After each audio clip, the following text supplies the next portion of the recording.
దేవునికి స్తోత్రం. ప్రియమైన దేవుని పిల్లలారా, చక్కడపు పనివాడిని గూర్చి దేవుడని యెహోవా బయలుపరిచిన మాటలు. హబక్కుకు రాసిన గ్రంథము 2వ అధ్యాయము 18వ వచనం మనం చదువుకుందాం. చక్కడపు పనివాడు విగ్రహమును చెక్కుట వలన ప్రయోజనమేమి?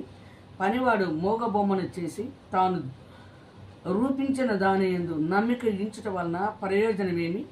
అబద్ధములు బోధించు పోత విగ్రహముల యందు నమ్మిక ఉంచుట వలన ప్రయోజనమేమి? కర్రను చూచి మేలుకొమ్మనియు మూగ రాతిని చూచి లెమ్మనియు చెప్పువానికి శ్రమ. అది ఏమైనా బోధింపగలదా? అది బంగారముతోనూ వెండితోనూ పూత పూయబడిను గాని దానిలో శ్వాస ఎంత మాత్రమునూ లేదు. అయితే యెహోవా తన పరిశుద్ధాలయంలో ఉన్నాడు, ఆయన సన్నిధిని లోకమంతయు మౌనముగా ఉండునుగాక.